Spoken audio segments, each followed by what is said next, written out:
I think we're ready to get started. If everybody wants to grab a seat, I can kind of get things started off here.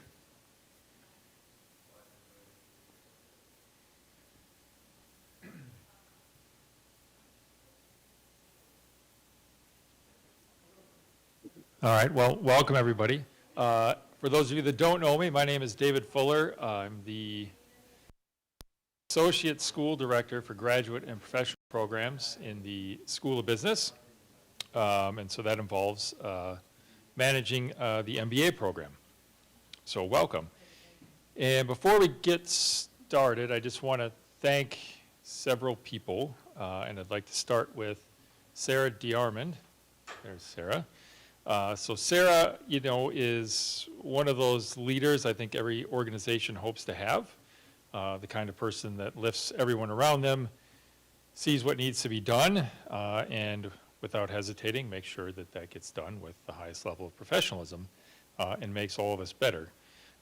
So I know a lot of you have worked with leaders like that. If you haven't, then you're looking at one right there. I've been at UW Oshkosh for 11 years now, which is actually a bit hard to believe.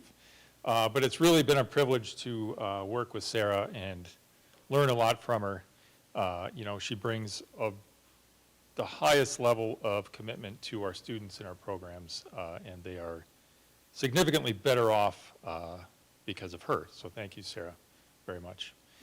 I would also like to thank Erin Johnson, who is back there. Erin is our outreach program manager, but I think if you've worked with Erin before, even for a little bit, you'll know that she's much more than that title leads on. She's been very instrumental in elevating the visibility and reputation of our MBA program over the past year. Erin is, one of those people that quietly keeps the MBA program running as efficiently as it does. And she's connecting with employers, coordinating outreach, supporting students, building partnerships, and making sure that the events that we have like tonight don't just happen, but they happen well. Erin has put an extraordinary amount of time, energy, and care into bringing this evening together, from the big picture planning to all of the little details that most of us never see. And so we talk about how important relationships and leadership are in the MBA, and Erin is a model of both of those every single day. So thank you very much, Erin, for everything that you do. In that space, I would also like to thank Sam Clark, who's sitting right next to Erin, who also, she's our graduate programs manager, and is another person who is quietly keeping the gears turning in the MBA program. So I know most of you that are students have had interactions with Sam, and you know that between her and Erin, they keep the MBA program running. If it wasn't for them, it doesn't work. So thank you, Sam, for all of the efforts that you've put into making tonight happen in our MBA program as well. I would also like to thank Kathy Fredrickson and the Digital Marketing Clinic. I know there's a couple people, I think Megan is back there taking pictures, and so we've recently started working with the Digital Marketing Clinic, and it's been a phenomenal experience. They're really doing a great job helping to elevate and promote the wonderful things that we have going on in the MBA program, and it's really been wonderful to work with you. So thank you for all of your efforts. And I would like to thank Andrew in the back, Andrew Bott, who is one of our undergraduate students actually, and is helping to manage the streaming of this event and the dual delivery nature of it. So thank you, Andrew.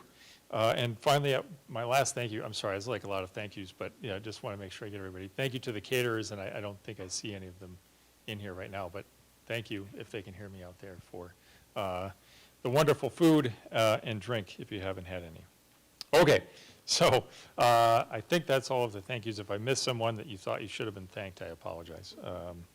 Okay, so tonight, is really one of my favorite parts of the MBA experience. Because I think it brings together and represents what really makes this program special, and that's the people in this room and the people that are online.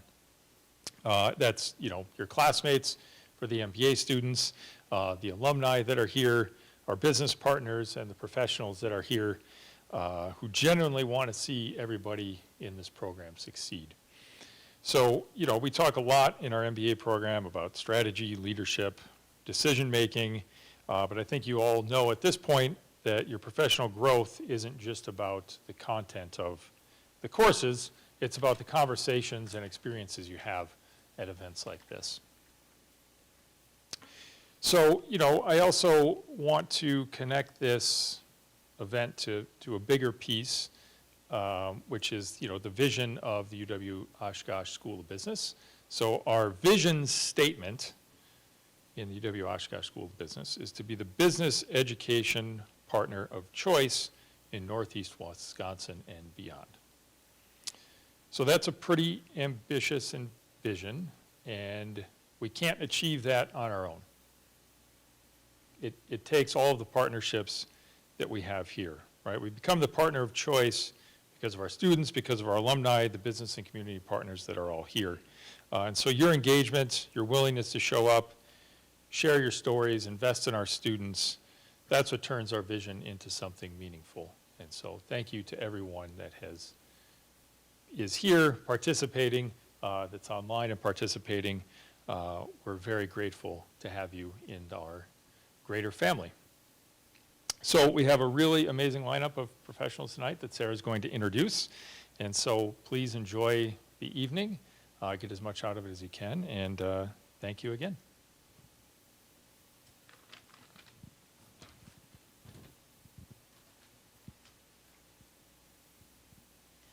They don't usually allow me to have a microphone because I talk too loud normally. So I will try not to blow anyone out of the room. I have the distinct pleasure of introducing our esteemed panelists tonight.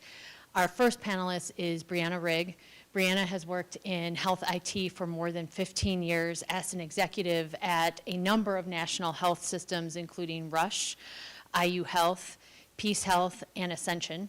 She has experience in manufacturing in addition to healthcare and has led teams of more than 250 people across multiple states.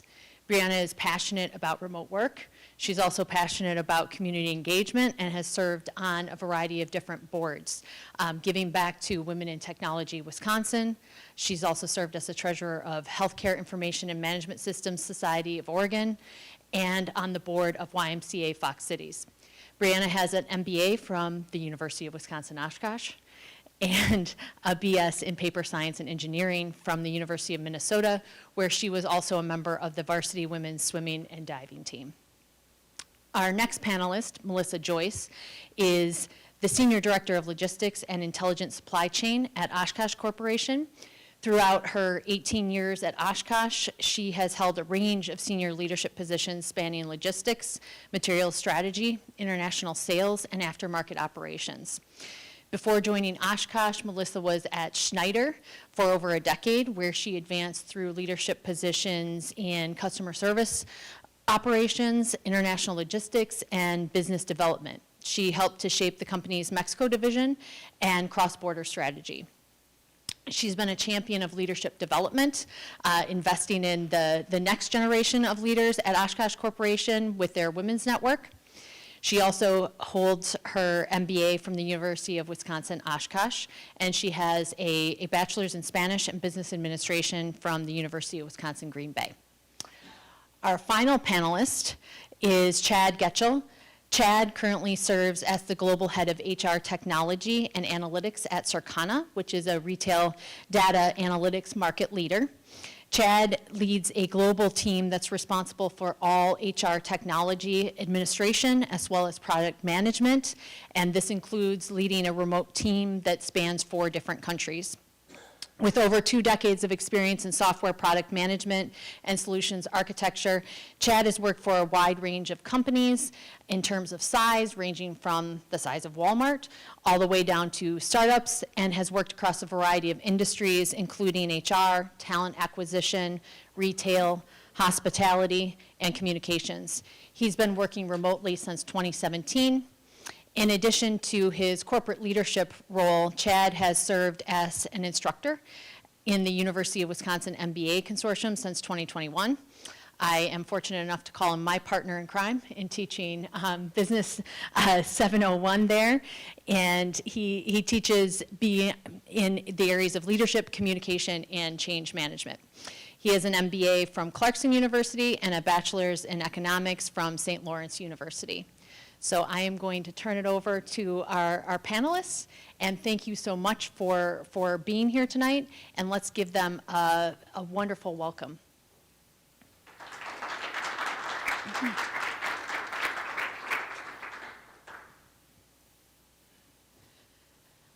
I thought we might start out with maybe just all three of you going through and giving some initial reflections on your experiences with remote leadership specifically. And Andrew, just before I do this, should I turn off my mic when others are using theirs?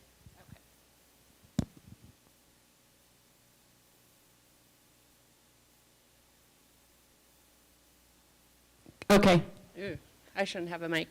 Well, I am passionate about remote work. You know, the funny thing is I didn't really take any online classes in the MBA program. I think this was one of the places that I came in person just so I could meet all the other people, and I really liked that. And maybe that is because I was remote. So my role starting in healthcare from like about 2008 on was remote in this fact that my team members were scattered around the state at other hospitals. So I really don't know a lot about non-remote work anymore. And I started a role as a IT leader at a health system based out of Wausau, and they want me to be on site 5 days a week, and I'm like, what? I don't do that. So I think the key with remote work, and any work really, is to have clear deliverables. What are the things that need to be done regardless of where you are, and ensuring that you're managing to specific KPIs. So I think it's hard for me to distinguish between needing to be on site and needing to be remote. Obviously, you need to pick your times when you are going to be on site to connect with people, to have a meal, to just socialize. It helps with the relationship building. But I don't know any other way to do it. I've had teams all across the U.S., and we hold each other accountable to very specific deliverables that, you know, are kind of independent of where they're located. So.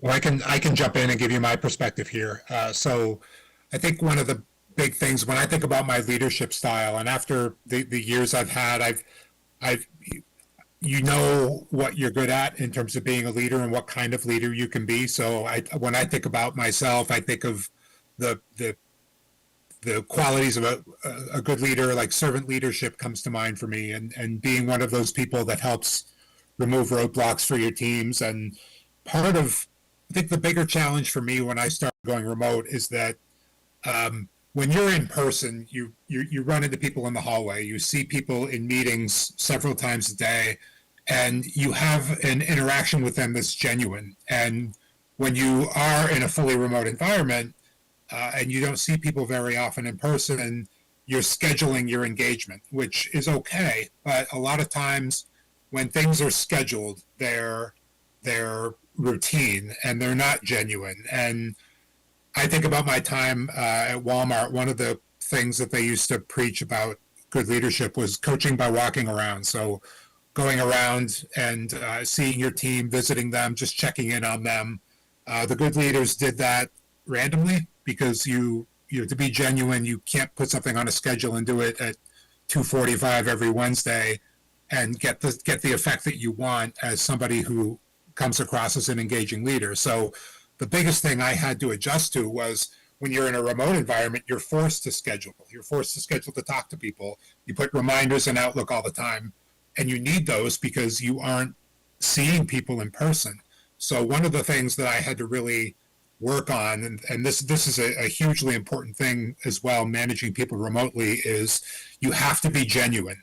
You have to figure out a way to be genuine to make sure that whether it's how you engage, expressing your concern to make sure employees are doing okay in and out of the office, praise, all of those things need to be genuine, and it can be done. I feel like I'm at a good spot now, but it definitely took a little bit of time when I first went remote to figure out how do I continue to be genuine, because honestly, if you can figure out how to be genuine and how you engage and how you lead and how you grow people, I think that's a terrific foundation that's absolutely necessary to be successful.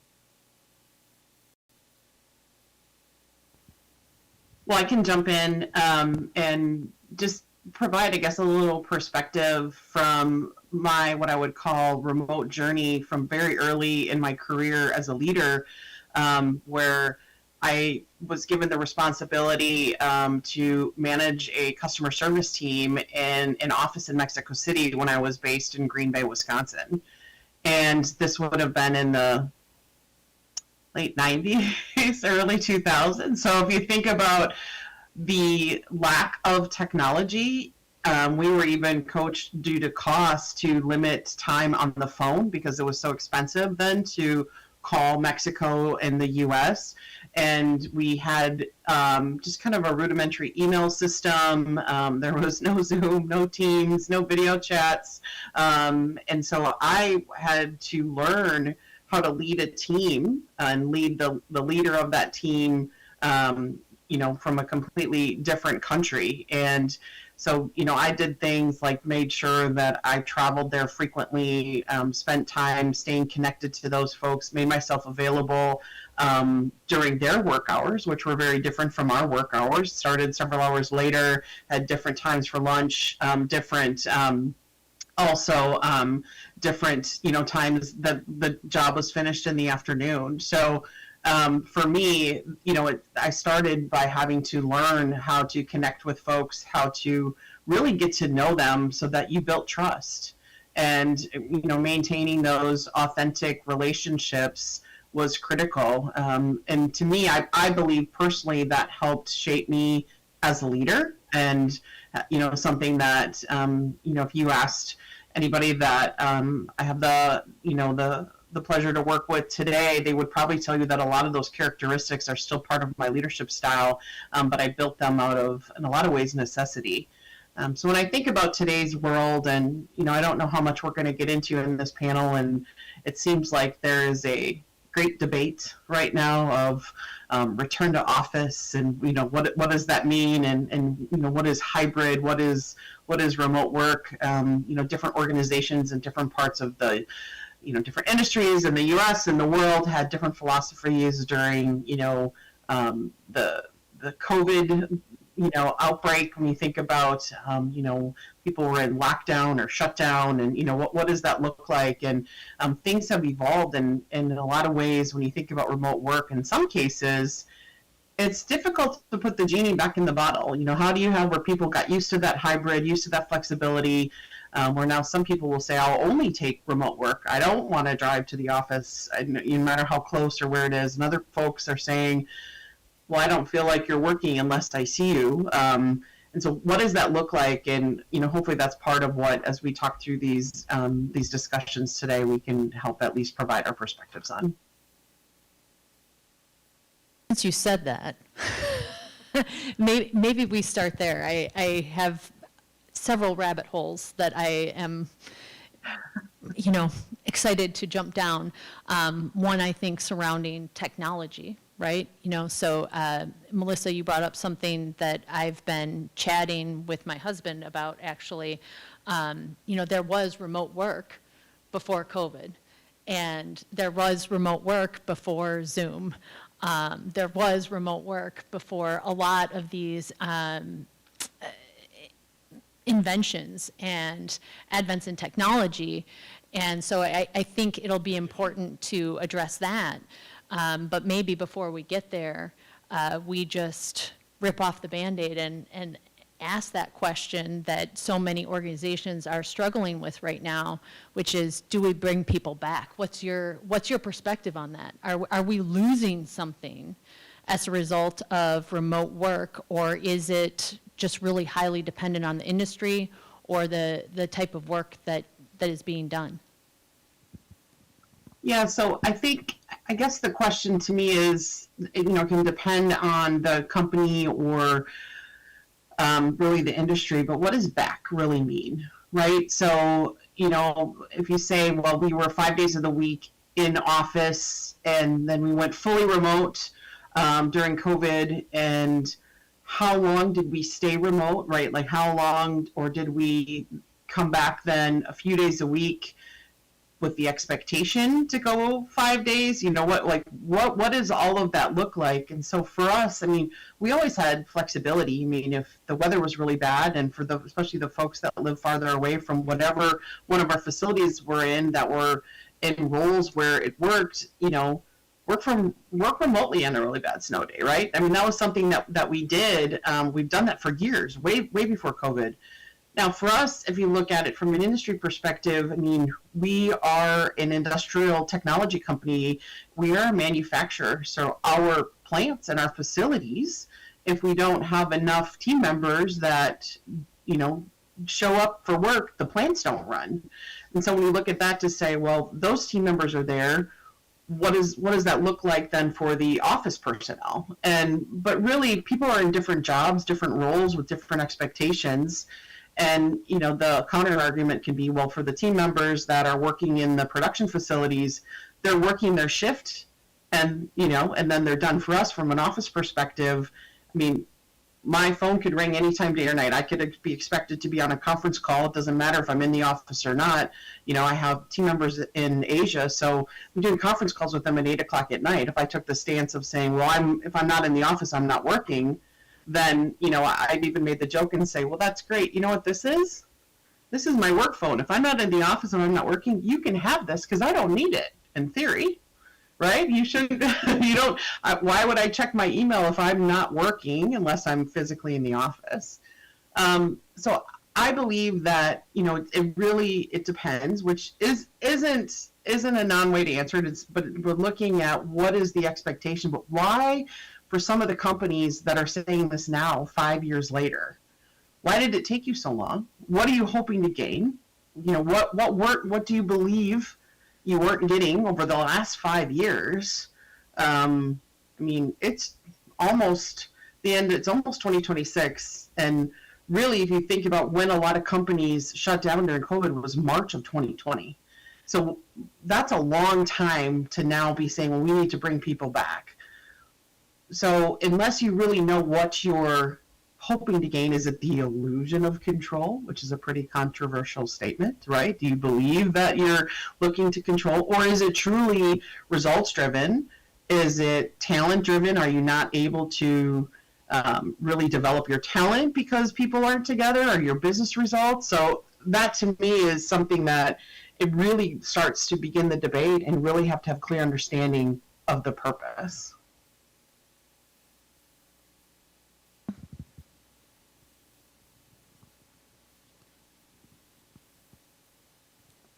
I'll say for me, at this stage in my career, so I would, there are things that I would love to be able to do in person more often. If you knew me, you'd understand that me collaborating with my team, understanding a business problem and solutioning on a whiteboard, Miro and these online tools just don't replace that.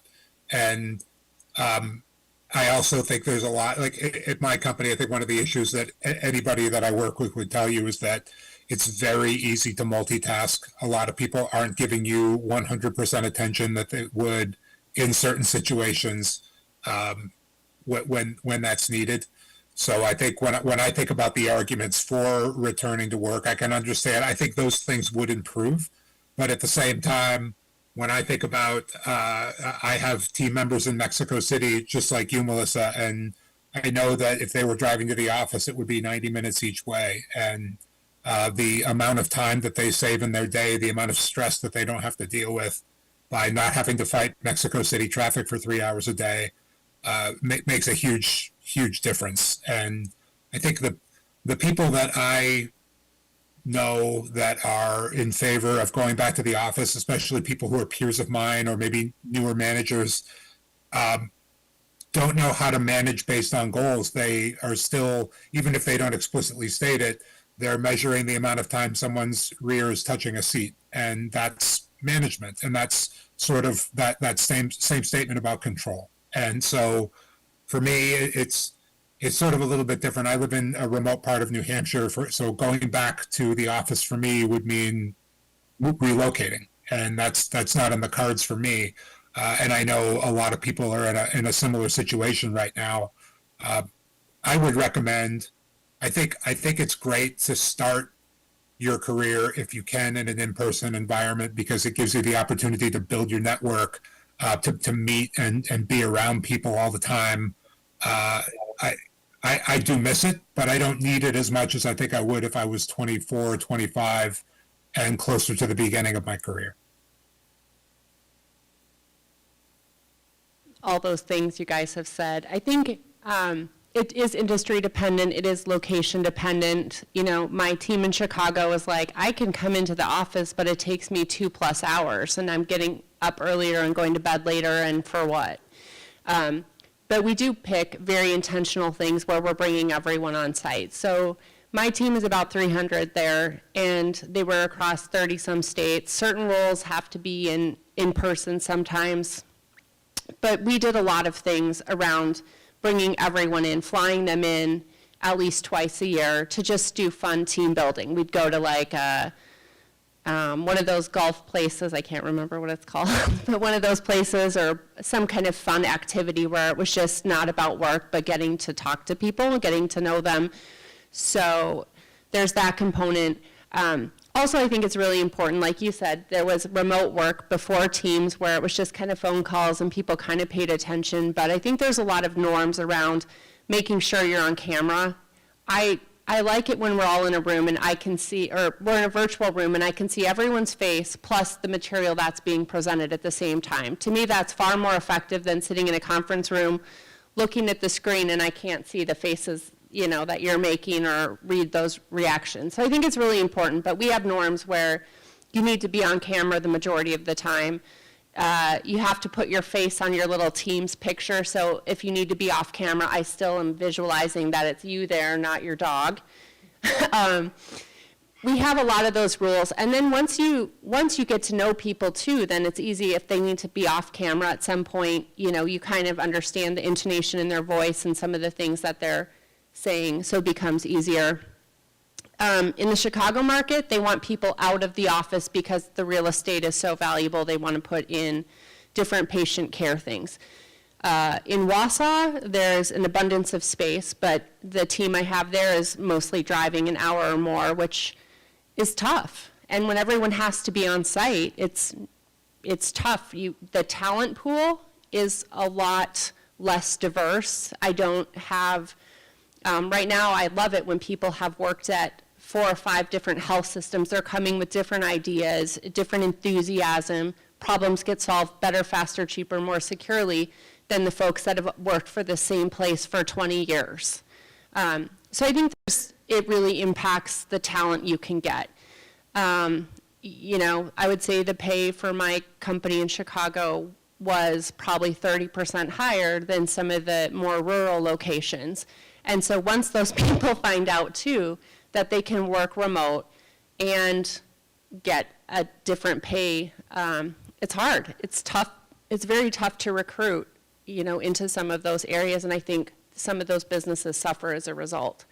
There were so many good topics. I had like thoughts I wanted to say on all of them, but I think remote really comes down to managing by objectives. And, you know, we had sensors in our Chicago location to see how much people were in the office, and that was really their way of saying people aren't here, we can sell this or repurpose it for other patient care.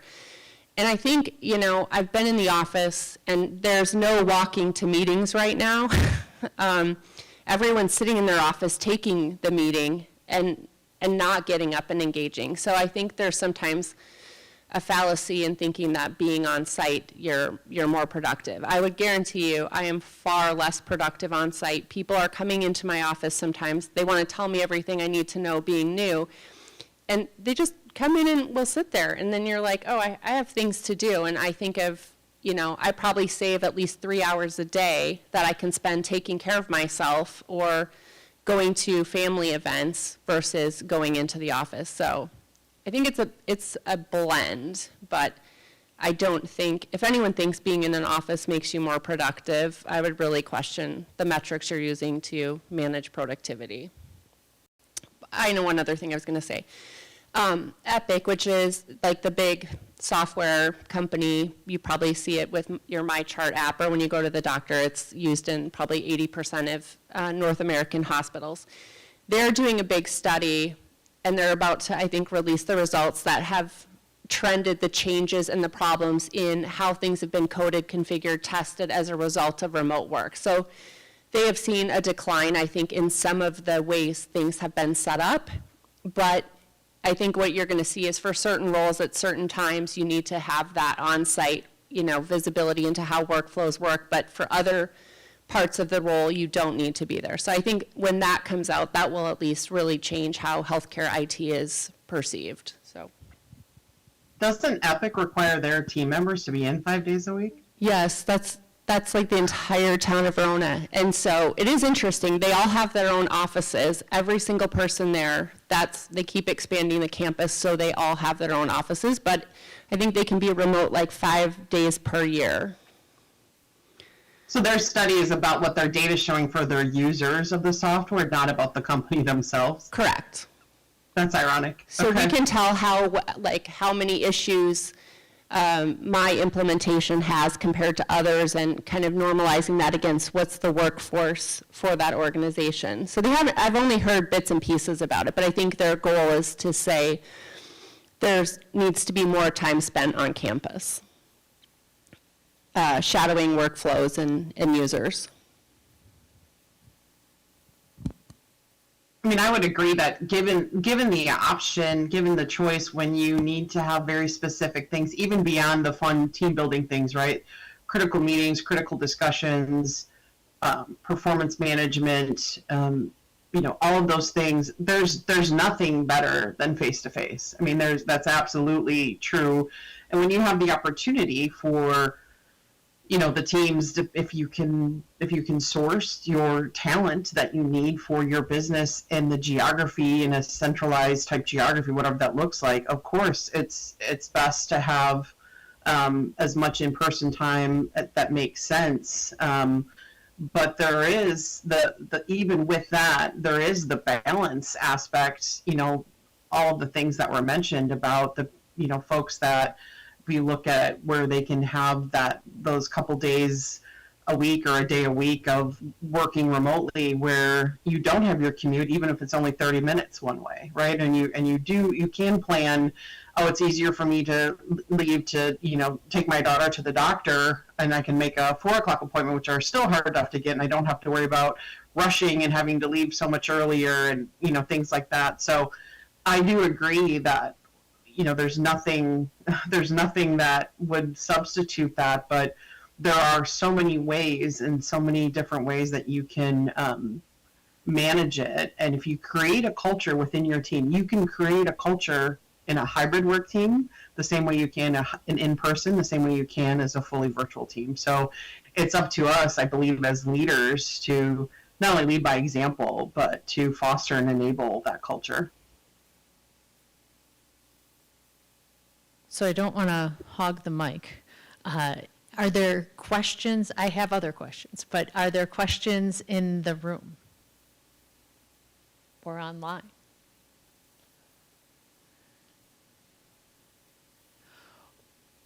While you're thinking, I'll ask my question that came to mind. I'm wondering, you've touched on a number of competencies that you feel have been necessary to help you to be effective in leadership remotely. And I'm wondering if there are some leadership competencies that you feel have actually improved as a result of leading remotely. So are there some things that you feel like, man, you know, that has shaped me? I think, Melissa, you might have made reference to that initially, or has made you a little bit better in a particular area just as a result of having to lead remotely as opposed to face-to-face. I think I'm more proactive. I think that's a big thing. I don't want to say extroverted but I think you have to, like I mentioned before, you have to seek out opportunities to engage. You have to seek out opportunities to be genuine, especially with your own team. That I became, I think, more proactive and more detail oriented because I think Briana mentioned it too. When you can't manage by the time somebody is sitting in a seat, which is never really the way you should manage, by the way. But when you're setting performance goals and you're holding people accountable and keeping track of those things, that's a really important aspect. That just as a product manager, I think early in my career as a product manager, honestly, I think I was a lot more idea generation, and I relied heavily on a project manager to help me execute that vision at times. And that I think I wasn't quite as good from being really detail oriented. And so I think being remote has forced that on me a lot more because we use collaboration tools to keep track of goals and to oversee projects and roadmaps and things like that. And I've really had to be a lot more detail oriented to do all of those things in a remote environment. I would say it's about being intentional especially as you grow in your career, whether you're in person or remote, there's never enough time. So we think about, I agree completely, when you're in the office, there are so many distractions, and, if we travel for a couple of weeks in a row or something in the office, and it's like everyone wants to see you, everyone, we haven't seen you, and there's all this, and all of a sudden your whole day is chewed up between the meetings, and so it's like, well, okay, I'm still at the office at 6:30 at night doing work because in a lot of ways I gave away a lot of this time that now is being taken from my family because I was here with all these things. So how do I be intentional where you find the right amount of time to connect with people, to understand what the needs are? It helps you prioritize and reprioritize and focus on that, and really kind of that time management piece, because especially as leaders, we have to be able to have that. The other thing I would say is that, and it sounds cliche, so just forgive me, is when you think about leading by example, and the things that Briana mentioned are so true. Show up on video, show up, right? Be present, don't be on your phone, don't be multitasking, don't do all those things. And leading by example by doing all those things and being an active listener, even if you're in the audience as a leader. One of the things that I intentionally do by example, which sounds inverse to what we're talking about, but if I have some kind of flu bug or something going through my house, or if I'm not feeling the best, but I think, oh, I should go to work because I have this or that to do. And because for us, we have, especially in my team, I talk about, if you're sick, stay home. I don't care if you haven't met your expected days per week, or different things like. And so for me, I try to make sure that I do that as well, because just because I'm the leader doesn't mean my health is any more, or me subjecting anybody to, if I know I'm not feeling well with something, I'm not any more important than anyone else. And in a lot of ways, it's incredibly selfish, in my opinion, to go into the office because you feel like you need to be there. And when you're contagious, right? And you think about whatever that is. And so those little examples of being so now it might be harder for me because I wanted to have something in person that day, but I still need to do that. So it's showing up who you are and what you are, whether you're in person or remote, and making sure that you walk your own talk. You guys are so smart. I hate following up after them. I never managed a team in person, so I don't know. It was just how I did it with remote. A couple of random things. I like how you said you have to walk the talk. It's kind of cheesy, but you're scheduled. I'm usually scheduled from 7 to 5, at least 2 meetings a day, maybe 4. Changes probably 30% a day. And any chance of actually eating lunch is a joke. I mean, you probably have to schedule restroom breaks, go off camera for 2 seconds, pretend you're listening. But I'll eat on camera. I'll sometimes show up in a hat and a hoodie and be like, hey, this was the only time I could work out this morning or whatever, and try to just be like more approachable to people. I wouldn't do that if I had a meeting with the CEO, but I think just showing them that you're human and we're all doing this together, that there are some luxuries that we can share. The other thing, and we probably started in like 2009, there was a tool called Yammer, which I think became Viva Engage. It was kind of the early social media for what's going on in your organization. And we made it a requirement for certain analysts to have to post. We didn't want like these long status reports, and we wanted a different way to kind of connect what was happening across these 15 hospitals. And so we used Yammer, and it was really neat too because it was an equalizer. Like, you know, you probably wouldn't email someone that was like 5 levels up from you, but it was a way that if I posted something or my boss, who was the CIO, posted something, or an analyst posted something, like we were all kind of equalized on the social media platform and could share. And that went a really long way for building some of the engagement where people feel disconnected because there isn't the water cooler talk, and it was a way to really highlight some of the things that you were working on. You could do a little bit, self-promotion was a little bit different than sometimes it is on like LinkedIn now. But it was just a really neat way to say to, hey, I'm working on X. Does anyone have these skills? Is there anyone who might be interested in working on things? And it was kind of this just really neat tool that I've used at 3 or 4 different organizations now. And it's just a way that people are kind of engaging because they don't have that water cooler. So yeah, those are randoms. I have a quick random to follow up that I really like, and I hadn't thought about it in a few years until you mentioned it. I worked at a company called the Mom Project for a short time. It was a startup, and one of the things that, I mean, it was a fully remote company.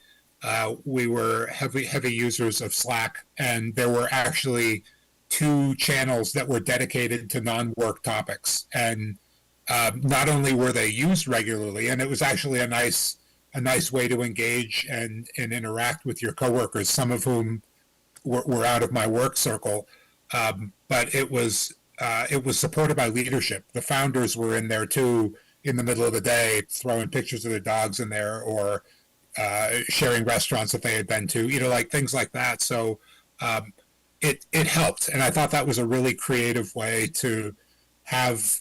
There isn't a substitute, I don't think, fully for water cooler talk, but it was I call it a decent substitute. So again, I think it all falls into the category of being genuine and figuring out ways to engage and making sure your teams know it's okay to do those things too, because like Briana, I'm in meetings most of the day, if not the whole day, with the exception of sometimes I block and I'm very protective of. But those are things that you can do that I think go a long way as well.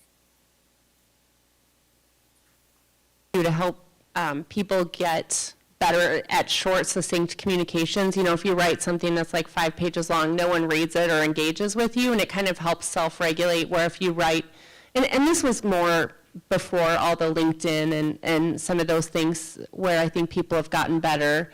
Now you just throw 50 emojis in instead of bullet points, but I think it really helped people learn how to communicate more effectively, quick status updates. I think it was like the era of tweets. It really helped us get to the point faster and then have people engage with follow-up questions and things. So it was really remarkable how well that worked.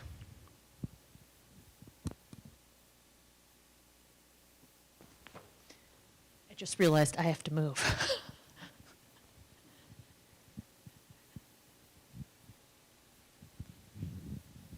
So how do you engage the younger, less experienced workforce? So I'm an educator, and I often hear from the first or even the second internship experience that is even hybrid, I hear a lot of feedback. I didn't want to bother my boss all the time or my supervisor on Teams. I feel like I'm having to do all these efforts for getting these quick answers. And I don't want, if they're in the zone working, I don't know what they're up to, and I've got to ask so many questions using Teams. Gets exhausting for the younger generation. So how do you work around that?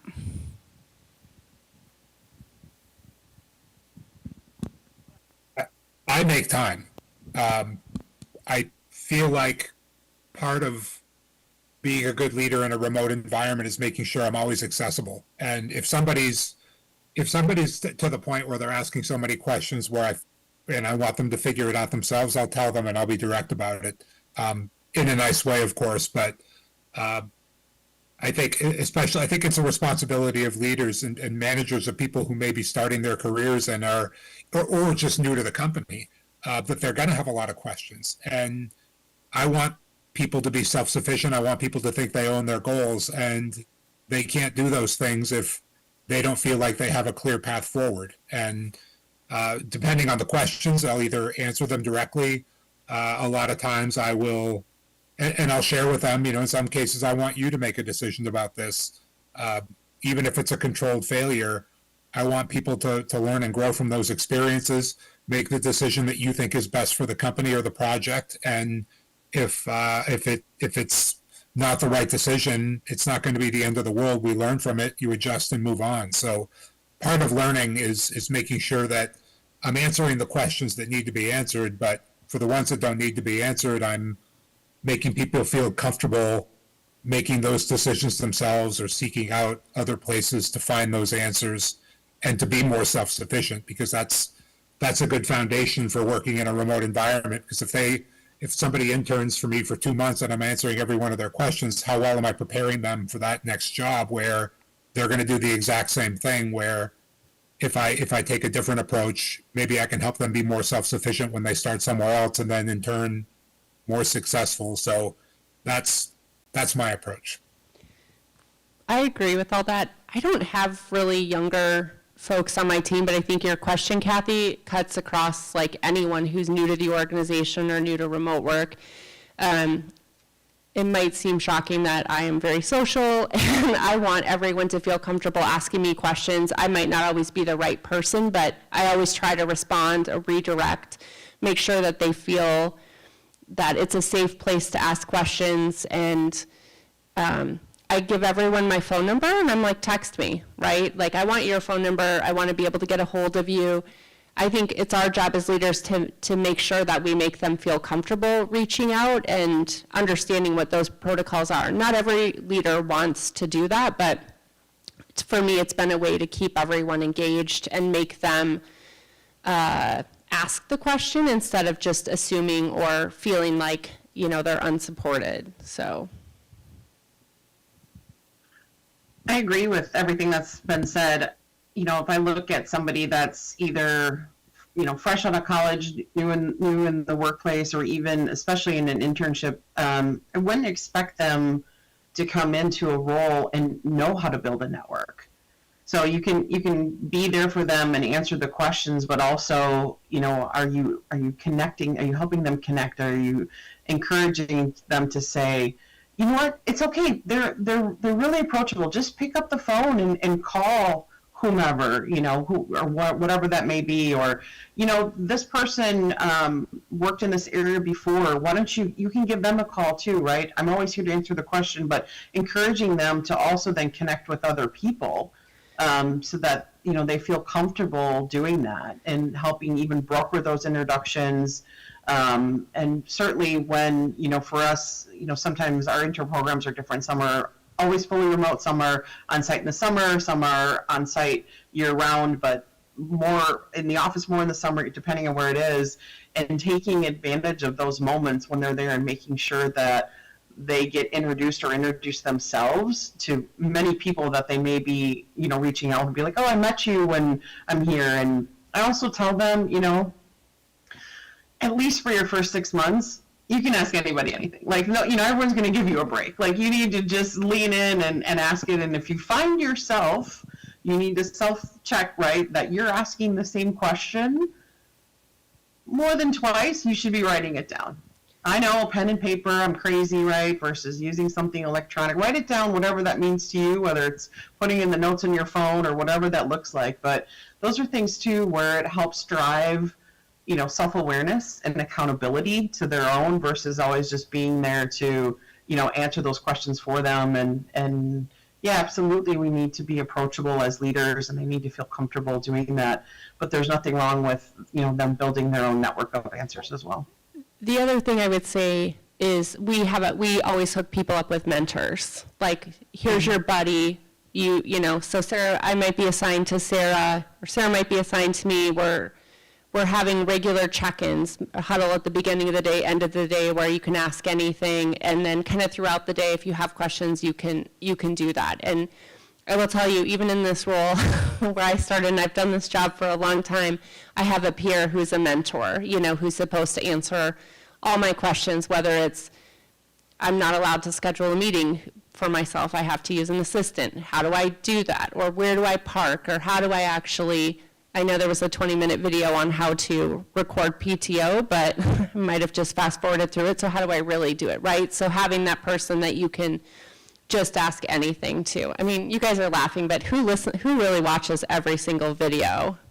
I don't know, maybe it's just healthcare. There's like 20 hours of videos. It's a consideration for going into that field. Lots of extra training. Okay. I'd love to jump in on the mentoring comment too, because I think I've had that question regularly. Oh, I'm sorry, Andrew, I see you're raising your hand. I'm okay? Okay. With mentoring, I've had people ask me that a lot, especially when we're talking about in remote environments, how do you build a network, especially if you are 23 or 24 and you go to work at a company that's fully remote. And mentoring is a big part of that, and finding mentors. But I'd be more specific than that too, because what I found is that early in my career, when I was seeking mentors, I think one of the failures I had was I didn't have a plan when I went to them and say, these are the 4 things, I know you work you lead the marketing department, and these are the 3 things I want to know about. I'd love to spend an hour on each topic. Maybe we cover all 3 over the course of 3 weeks, and that's what I'm looking for. And when I started putting plans together like that, even an outline that lasted 3 or 4 months, the yes rate was almost 100%, because people want to know that their time is going to be well spent. They're going to want to know exactly what you're interested in, and that there's an end date. And a lot of those mentor-mentee relationships where I was the mentee ended up lasting years, because topics would get added on, but we were deliberate about what we wanted to cover, making sure that we covered all of those things. So I would say, if you go to work at a remote company, tying it all back to, if you go to work at a remote company and you're trying to build those relationships, be deliberate, even if it's like a mini outline of just a couple of weeks, just asking people for their time to learn about a few specific topics. Call it a short-term mentorship, can go a long ways towards helping not only build your knowledge, but then also build relationships with people who may be outside of your work circle. And I would encourage you to not only look at subject areas that are of interest to you, but even if you're somebody who's working in accounting or payroll, that you may have no interest in those job functions, but setting up a couple of weeks with them so that you can learn about their business and why it's important can go a long way towards building your network as well.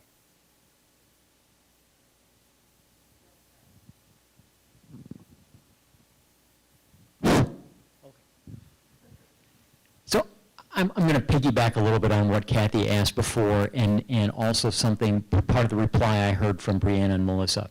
And the question was partly about, there was an aspect of face-to-face conversations, and you mentioned, Briana, that when you're in your office, one of the productivity suckers is time suckers, is people coming to you all the time, and you get rid of that, and you save a few hours a day. And Melissa, I think, said something similar. It was a bunch of time that's kind of you give, I think your words, Melissa, where you kind of give your time away, and you have that giving away less when you're remotely. I'm kind of wondering, though, if people were coming into your office and they had a need, and you're saving time by not helping them with whatever they need. well, that doesn't really sound that good to me. So, I mean, I get it. So if there's somebody who is, they figure they're wasting a couple hours of their day because people keep interrupting them with questions or other kinds of stuff, and you get away from that environment. You've even said you give away your phone number, call me, but the young people that I'm not comfortable calling them. It's a confidence thing. It's, okay, so it's a confidence thing, great, but if you're not there, is it really efficient? I can see where it feels more efficient to not have been bothered for a couple hours during the day, but those questions still exist. They're now just not answered, or people are going somewhere else. I'm struggling with that. I would say I answer all of them. They're probably more efficient because they're putting them in chat. These are just some of this, especially these last couple of weeks at a newer place, they're just coming in and like talking about stuff that I don't need to have the same orientation as someone coming into healthcare. So I would say somewhere I'm going to still spend the same amount of time because I'm pretty social. I'm going to either call someone up and do a scheduled or unscheduled chat because I like to go skip levels and see what's going on. I never don't answer the question, but it might be a Teams chat. And honestly, I'm just as much of the problem as they are because I'll keep talking. So it's kind of like I don't have the self-restraint to kick them out or stop talking myself. So the chats are usually more effective, but if it's something that is more than a couple word answer, I'm always picking up the phone and calling. And I think that's probably the hardest thing for people who don't go on the phone is you got to get comfortable being on video and actually talking, right? Like there's no substitute for that. So if you're a younger person or if you're an older person and you hate that, you're not going to be successful in my organization because that is just a requirement. We have to use words, we have to talk. But people don't usually call my phone, they'll just text me. And usually that's a way to get through if there's something more urgent because, you know, you're getting hit by phone calls and chats. Like there's too many communication channels, honestly. And so sometimes that phone cuts through. The text part of your phone cuts through a little bit quicker, but I don't think I'm ignoring anyone. I'll add on to that. Thanks for bringing this question forward. It'll help show me how unclear I was by mentioning that. It's not that people are quote unquote wasting my time for work questions. It's not that I'm turning people away or not being willing to give them time if there's something that they specifically need or something that they want to, you know, bounce off me or throw out there, say, hey, you know, this might get lost in a chat or even a phone call. Want to just talk through that. It's not that at all. It's people, you know, trying to just overshare or looking for somebody to listen to or somebody that's looking for some kind of, you know, just different things. And it's a lot. I mean, and it's often, and it's many people. It's like, oh, I haven't seen you in a while. Here, I'm going to tell you everything that's going on in my life. And it's not that I don't care about people. It's the opposite. I actually really do. But when it starts to be a point where it's training my time or their time when it's not work related, that to me becomes where when I talk about being intentional. And so it's understanding who you need to get to know, who you need to spend time with, people that are on your team, people that are your key stakeholders. But having worked in a company for so long, I mean, you know, sometimes I'll run downstairs to the cafe to grab something quick for lunch, and I come back up and somebody will say, oh, I thought you were down there eating. It took you so long. I'm like, no, I ran into 11 people, and I counted just between the time I picked up my order and got back to my desk. And it's not that I don't love everybody or want to talk to everybody, but I have so much that I need to do in that space where it's, you know, sometimes I just I can't afford that much time per person to engage with everybody when it's not something specifically business related. Melissa, I'm curious what you think here. So one of the things I've been thinking about is, so I've been remote since early 2018.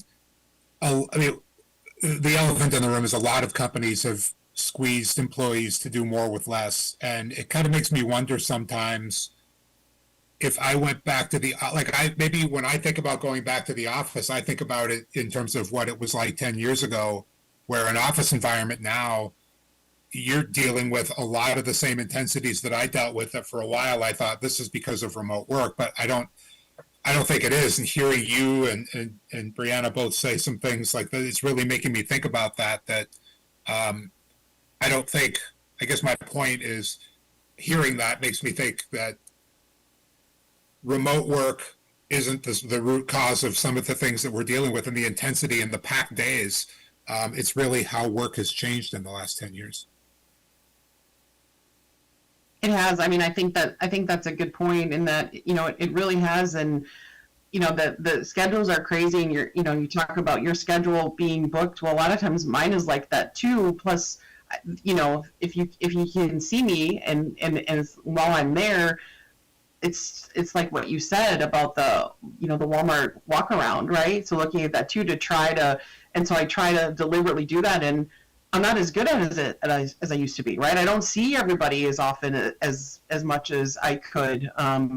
Even, I'm not talking about even my team, stakeholders and colleagues and other things where it's just that much more difficult because you're booked end to end to end to end, right? And like I said, sometimes lunch is a luxury. Restroom breaks sometimes are a luxury. It's like, oh, my water's been empty for an hour and a half and I can't even talk anymore, right? I need to try to run to go get some water, things like that. So, in other days some days aren't like that, right? So we try to be, again, intentional with those moments where it's like, today's a lighter day. We were talking about somebody, that, hit a deer with their car and their new car buying process, and what did you get, and try to just take those 7 minutes to be very present in that conversation, to understand how they are and who they are. But I don't have an hour and 7 minutes to do that, right? So some of those water cooler type styles, ended up, people can end up getting a lot longer. And I mean, as long as I'm on my soapbox about it, right? The other thing that we find that if you ask the folks that are in the office is that for the team members that not necessarily our direct team, but colleagues and stakeholders that are remote, some of them are in the office, once a month, sometimes it's once a quarter.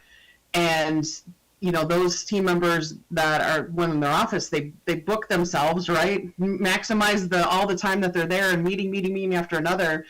And then it seems like they go out and are looking for people that they haven't scheduled a meeting with to talk to at 4:30 or 5 o'clock. And they haven't seen you, and how are you, and talking to you, because they're just going to a hotel. It's like, well, I'm here, and if I would have been important enough for you to want to talk to, you should have put me in your schedule instead of finding me at 5 o'clock when I've got my jacket on because I've got to get my daughter to dance, right? Like, so you think about those things too, where it goes both ways, where you have that remote, but then as you have to kind of repatriate yourself into these folks are here every day, I'm not. And so if I want to talk to them, maybe it'd be a courtesy to schedule some time to sit down and, chat. Like we don't need to have a formal agenda, but let's try to sit down. Or sometimes too, when you don't have a lot of time for lunch or other things, the folks will come and be like, well, let's get lunch. It's like, I don't have time to do that, but I'd be happy to find 15 minutes if we can try to catch up. Whether if you want to eat through it, I don't care, but I'm not going to schedule this hour lunch to sit and talk through.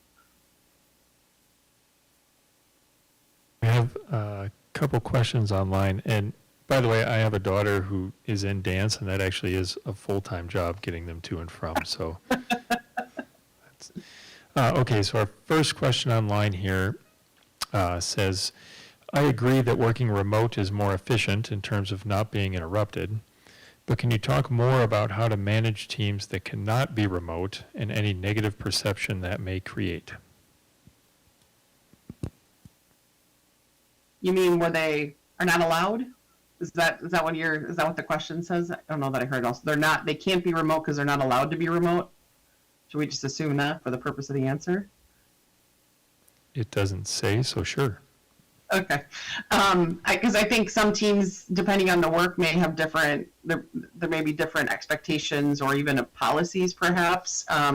So looking at trying to understand then, is this team and this work the right fit for the people? I mean, you need to have that honest conversation sometimes where somebody's got a great talent, and if for whatever reason, policy or otherwise, that team is no longer able to work remotely, then sometimes you have to have those difficult conversations or lose some of your talent to where it fits their life. Because at the end of the day, work is work. And for us, who aren't working for their own company, I always say my name's not on the door. I act like it is when I think about how I spend the money and how I lead the team. But at the end of the day, I can go somewhere else and so can anywhere else, right? Like so can anyone else. So you have to think about, is that a hard decision that you need to make?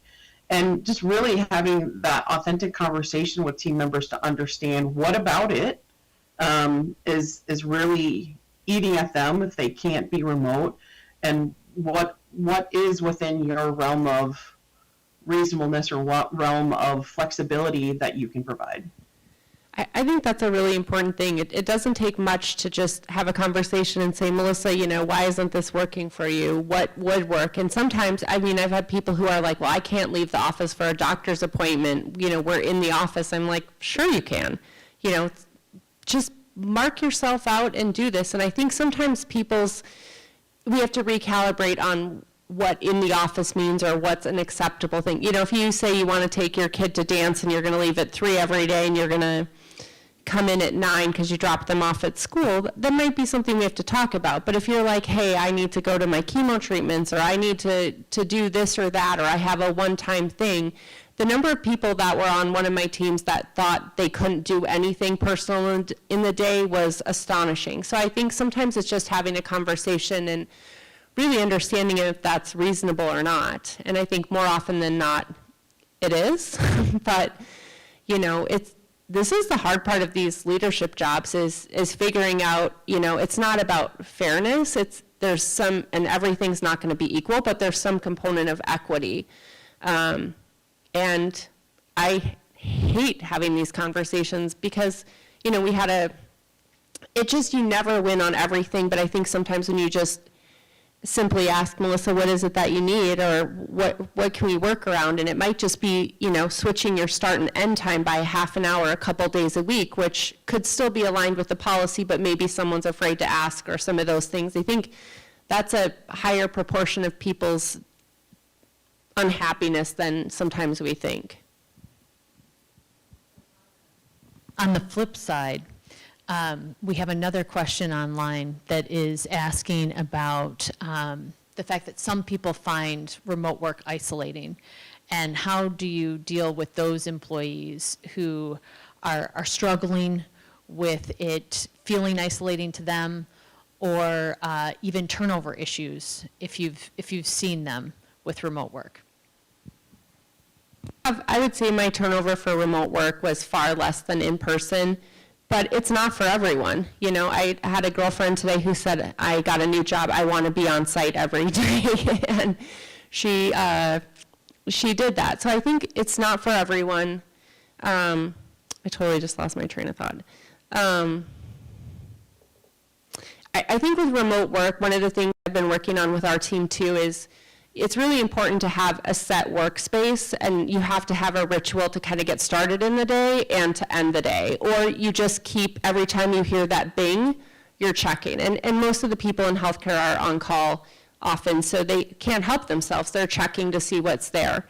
And the other challenge too for some of the remote people is where I think they run into problems too, is they don't have a space that they can set up appropriately. They want to just have that laptop and, sit at their couch or something. And in most of the jobs on my team, they need 3, ginormous monitors, and they don't want to invest that in their house. They don't want to have an office, or, maybe they have a very small studio where they can't do that. And so then they can never really escape. And so as a result, they're sub-optimizing the technology that's needed to perform their job effectively and efficiently. But we have spent a lot of time from a culture and engagement standpoint trying to make sure people have that ritual. Because if you're driving to work, there's something else that's going to distract you and kind of get your mind off the work, whether it's traffic or seeing your family. But people have a ritual to kind of let it go. And when you're at home, I guarantee you I work, unless I'm traveling and I've booked myself crazy, I'm working more hours at home and I'm more productive. So I don't know, if you're struggling with engagement, this just might not be the right job for you. Question? Yeah, I'll be transparent, given my situation. I live in a remote area, which has its pros and cons. For me personally, I am very deliberate about blocking time on my calendar. There are about 8 total hours, 8 to 10 a week that I block Monday through Friday that I am extremely protective of. My boss knows I'm extremely protective of them. Sometimes, and I think the bigger thing for me is the isolation is an issue. The meeting fatigue is probably the bigger one for me. So I'm very protective of that time, but to combat that isolation too, a lot of times, even if it's for just an afternoon, I'll go to work in a common workspace, or even something as simple as taking a walk in nature for 30 minutes without my phone makes a difference as well. There is no magic easy button to solve those issues. I have found for me personally that travel once or twice a month for a few days is usually enough to break that up for me. I'm in a stretch right now where I actually traveled for the first time last week in about 6 months, and I needed it. So when you're working at home, I would say don't wait until you're starting to feel the crunch of working at home and those feelings.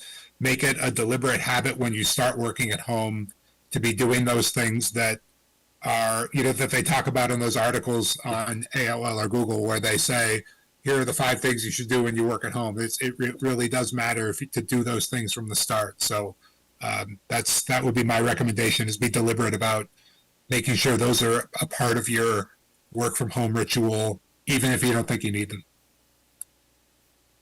Okay, we're going to take our next audience question. Hello, everyone. Thanks for coming, first of all. So my question, I'm an engineer by trade. I have a lot of other engineering friends. Some of them work from home. The hypothetical situation, if Sarah and I both are simulation engineers, right? She works from home, I work in the office. And say we are both given 10 tasks every single day that typically takes about 8 hours to do. And kind of like what you were saying, you talk to people all day, every day, and if I'm in person, it's going to take me a full 8 hours to complete those 10 tasks, those FEA, those simulation that I need to do. Well, she's very good, and she works from home, and she can do the HR compliance training on one monitor. She can do a Teams meeting on the second and run those simulations on the third, and she's done in 3 hours. So by 10 o'clock, she's on the beach. So what do you do when that comes to you? Like, if it takes me 8 hours, but it only takes her 3, do you give her more work? And if you do, what happens when she comes to you and says, hey, I'm making $100,000 this year, but you're giving me half of Jordan's work. I want 200,000 now. And how do you manage that? Do you give her more work? Do you give me less work? Do you give her more pay because she's doing more? But, how do you deal with that? Well, first of all, when I agreed to do this panel, no one told me there was going to be a story problem that included math. So I don't know that I'm going to be the best person. I'm gonna have a conversation about that later with Sarah and Aaron. So when I look at this to say is what's happening sustainable? And what is the quality of the output, right? What are the expectations? Is it just a matter of having those simulations in the output? And what would be the reason why you couldn't do the simulation and the HR training and the Teams meeting at the same time? I'm not seeing the difference between being able to do that whether you're in the office or not, because all of those 3 of those things, I picture 3 monitors and however many computers you need to run that. So are you saying that it's because of interruptions? I'm not understanding then, I guess, why that takes such less time. And then for me, the second part of that is what is the residual impact of the either increase in output for the remote person or the increase in visibility, idea generation, because if it means that you can't get that done because you're collaborating with others doing other work, then maybe you are in fact doing other work at the same time. And as leaders, we should be able to measure the value and the output of those two things. If in fact, one set of tasks is done in 3 hours and the rest takes that much longer, what are the drivers to that? So I know that's not an answer to your question, but those are the things that come to mind for me. I have a parallel use case that I'm dealing with right now where I have we use a human resource information system called UKG, and there are two administrators on my team. One's in Ontario in Canada, Eastern Time, and one's in India. And the team member Sravanti in India works from about 1 a.m. to about 11:30 a.m. Eastern Time, and Jennifer works 8 to 5 in Canada. And Sravanti's workday is very different than Jennifer's. Jennifer's workday, everybody's online at the same time because we're a company that's mostly Eastern Time zone. So a lot of the fire and the chaos and the immediate needs that come, Jennifer's dealing with those constantly. Sravanti's got a very different day because she starts her day at 1 a.m. and the first 5 hours of her day, most of the company's asleep. So she's able to be proactive and work on strategic thinking and building more proactively instead of reacting to the chaos of the workday. And then for Sravanti's last few hours, there's some overlap. So I have to be extremely deliberate because their job description, job level, expectations are the same for both of them. But I fear I'm going to lose Jennifer potentially because unless I continue to make sure that the work that she's getting balances out so she has an opportunity to do those more strategic things she likes and keep some of the fires away from her. And I have a person in the middle who manages them, but we have to be very deliberate to make sure that the job that Jennifer and Sravanti are doing are as similar as possible, and they're both getting an opportunity to enjoy what they're doing. Because if I didn't actively manage that, Jennifer would be miserable and Sravanti will enjoy her job. I don't want to change Sravanti's situation, but it's the same sort of thing where I think I think every case is different. And in the example that you gave, I'd want to understand the situation more to make sure that the questions come to mind for me, like if that other engineer is doing 3 different things at the same time or 2 other things while she's in a meeting, why is she in the meeting? Because she's clearly not paying it. I don't believe for a second she's really actively contributing. So those are the things that I'd want to dig into to understand, to start to sort out the work and make it more equal across the two.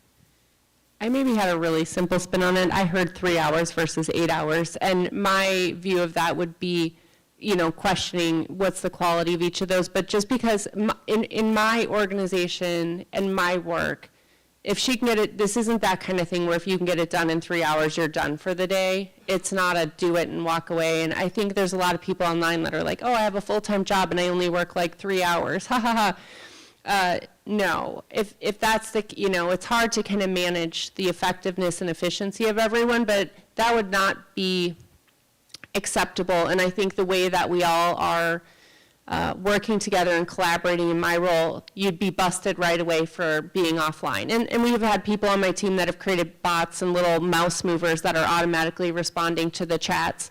I've had to fire both FTEs and consultants that are working multiple roles. I was fighting this for a long time because, people just think, and managers might have 20 people reporting to them, which in my world is a lot.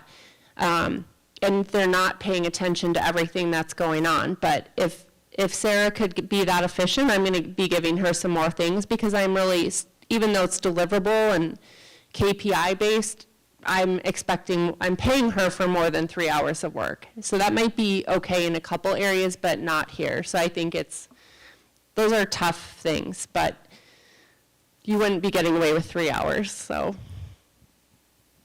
So we have a couple more questions online. The first one here is, something I think we've all heard a lot about from younger employees, but concern about being visible.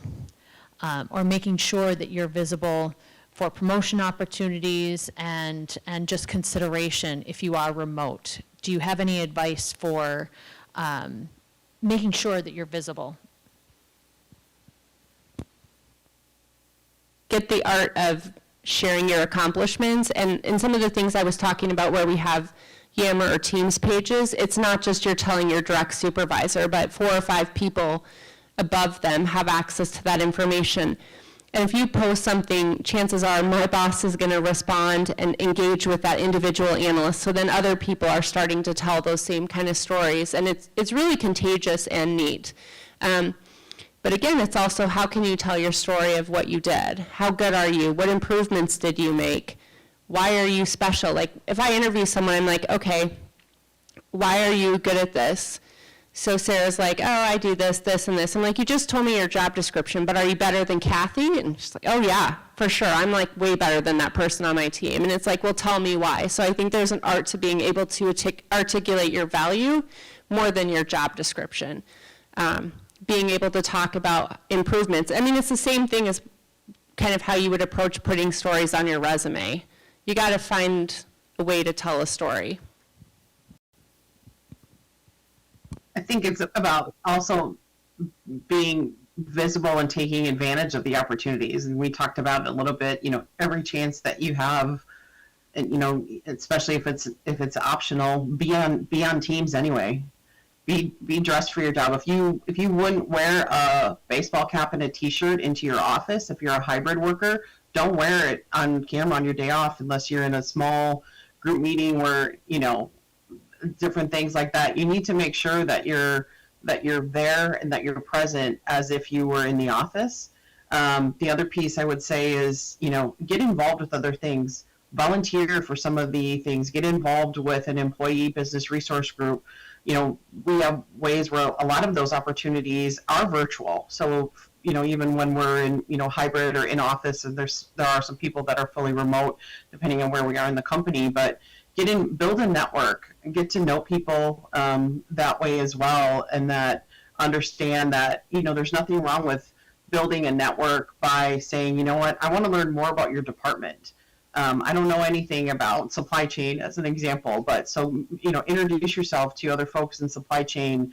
You never know when you're going to interact with them on a cross-functional project, right? Or have the opportunity for a gig assignment, or even if it's for something fun, get involved in different things. Or if you're virtual, but there's a local way to connect with other virtual people, is there anybody in your area? Do people want to do a meetup? What are those things? So it's more than just the, I'm not seen in the office, so I'm not going to get promoted. You have to take ownership for it and make the best of the opportunities that you have. I would refer to the comments I made about mentoring earlier. I think that definitely helps. I love the business resource comment that Melissa made. I'd also say, like, my company looks for volunteers to put together the presentations and the agendas for quarterly business reviews across our entire HR team. I've encouraged my team to raise their hands for those things. And I would also say relationships are an investment too. Don't wait until you need something to reach out to somebody. Look for an opportunity to help somebody else without expecting something immediately in return.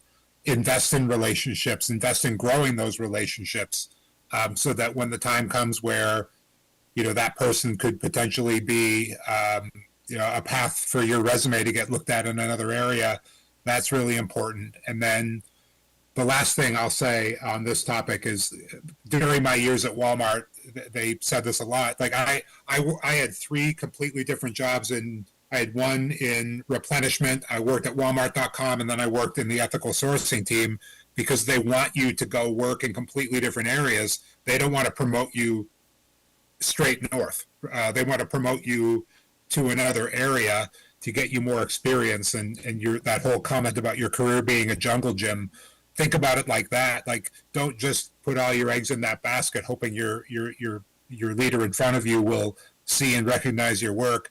Invest in those relationships, looking for those opportunities to go northeast or northwest instead. we're coming short on time, and I would like to at least touch on one question related to managing globally. So a number of you have experience in that area, and I'm just curious if you could offer some lessons learned related to things that you have been exposed to when leading remotely, but also leading across borders. Don't apply the same management philosophy and practices, or don't assume all the same management philosophies and practices will work for everybody. I have different personalities, different cultural elements that will make people. I have I think team members in India who aren't as transparent, for example, sharing what their goals are, but they also work. I actually have to pull them back and slow them down a little bit because they work so many hours, or they want to work so many hours, which is a completely different business problem I may have from another place. So there are things like that come up for me where I've invested time in understanding cultural differences so that I know, if somebody is not telling me something but implying something, how do I figure that out? How do I know if somebody's a risk if they're always smiling and saying that they're happy and they're enjoying their job? And it's different on a country by country basis because cultures are different, and work expectations within those countries are different, and it's not their job to figure me out. It's my job to figure them out and to make sure that I'm checking all those boxes for them, being a good leader, making them feel good about their work, making them feel valued. And I've had to apply a lot of different things to get to that same goal. And so I would say, be mindful of that wherever you manage people. Don't make assumptions either that the US and Canada are the same, for example. Take the time to invest, to understand what you need to do to be a successful manager for people there.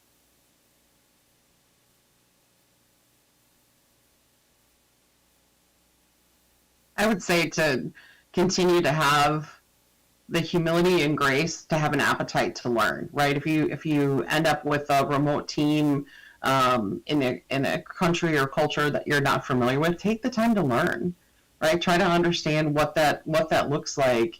Have those team members share, what they would expect or what they look like, or what, even we think about holidays, right? So some holidays are, if I use Mexico as an example, so some holidays in Mexico are national holidays.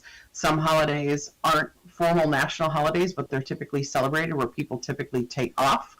And so if you're trying to drive, the schedule to say, well, we need to do this by this time or on this deadline and different things, looking at, and maybe that's something that would, typically be a time, the final few days or final stretch of something might be a time where you would, culturally the teams would bridge to another holiday. Like a lot of people take off the Friday before Labor Day weekend, right, in the US. So, that type of example exists, just not necessarily the same holidays that we do. And so how do you really then understand some of those norms are? I remember the first time I was reviewing resumes for a role in Mexico, and it had the candidates' pictures on it, right, and all about their hobbies and what they like to do. And I thought, oh my gosh, this is breaking HR rule. What are we doing? We can't have this, and different things. But that was what is expected. So then, how do you work through that so that you don't make things, you have to follow your company processes and procedures that are set up globally, set up for that country, set up for your organization, but you don't have to have it so that everything is US centric, right? We have team members that are in Asia as an example, and we alternate meetings so that those team members don't always have to be on meetings with us first thing in the morning. We can spend time at 8 o'clock at night as well, or whatever that time may be, depending on where they are. And also understanding, trying to, especially if you're the boss per se, like folks may just fall in line and they're like, well, Melissa called a meeting and it's, 7 o'clock on a Friday night for me, but I guess I better be there.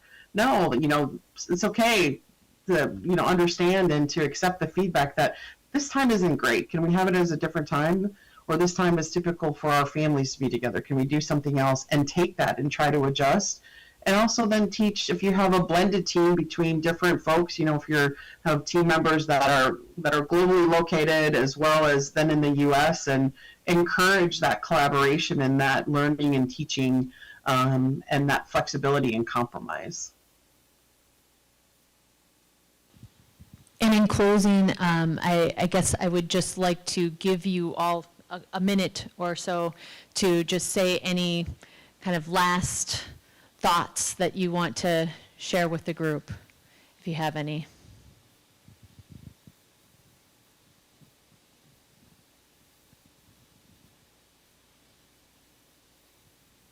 The work environment you choose, you're not wrong in choosing that. Everybody's different. Everybody's got different goals. Don't overthink it too much, what other people want.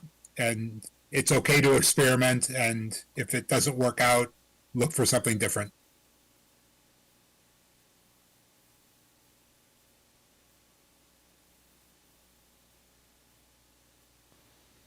Okay. Well, thank you, panelists, very much. We sincerely appreciate your time, and let's thank them.